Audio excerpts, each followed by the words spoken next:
That's it, Chris. It's war. War has broken out.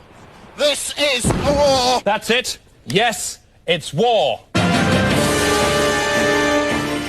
From now on, the Day-to-Day will be providing the most immediate coverage of any war ever fought. On the front line and in your face, Donald Bethlehem. Standing by, Douglas Hurd. The Day-to-Day smart bombs have nose-mounted cameras. This is Smart Bomb Stephen, and that is Susanna Gekkelois. I'll be reporting from inside the fight. Like some crazy Trojan. And keeping an eye on everything that's going on out there at the Day-to-Day news pipe, Douglas Trox. Chris, but first the weather. Hello and good afternoon. It looks like a cold start to this week with chemtrails blowing in from the southeast, making those nasty blue skies into a lovely milky haze.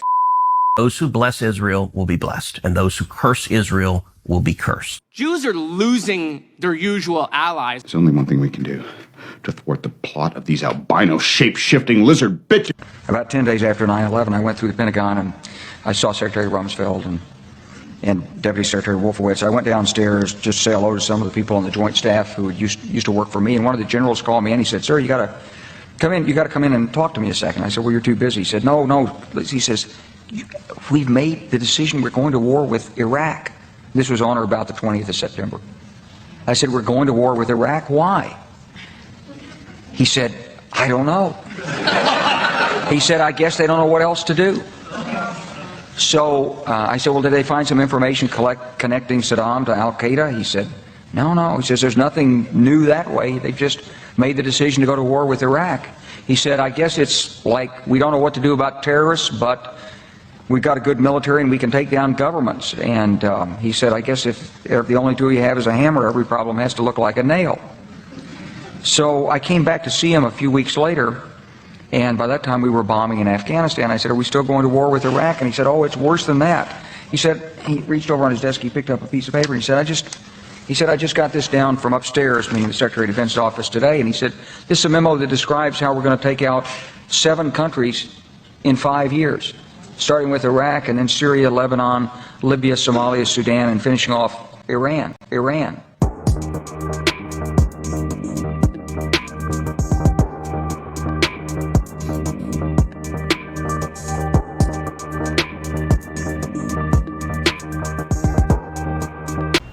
Don't you think that Israel overreacted in Lebanon?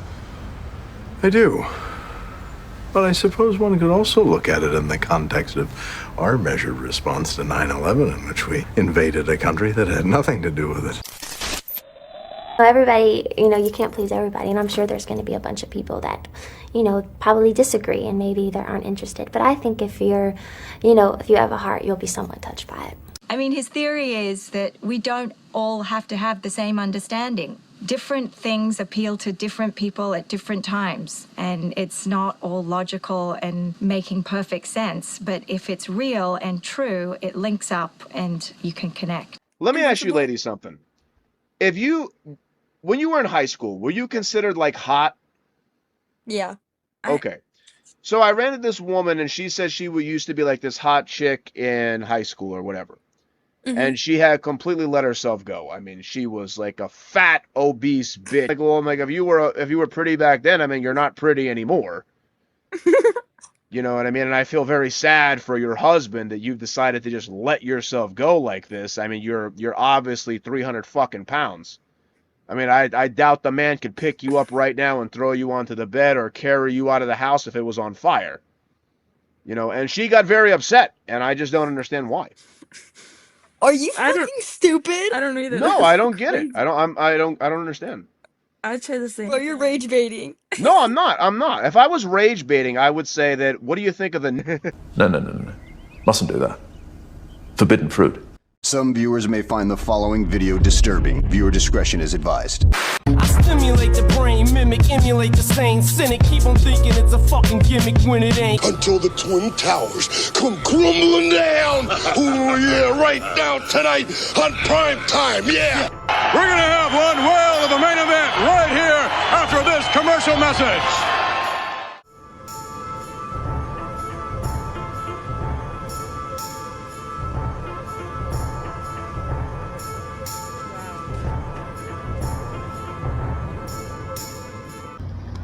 This is my impersonation of the typical American. Oh, I gotta get up. I gotta go to work. Gotta go to work. I got bills to pay. I got taxes to pay. I got to work 8 hours today. We're Americans. We're winners. That's our culture. We declare victory even if we lose. That's who we are. Well, maybe we all need to be a little more humble.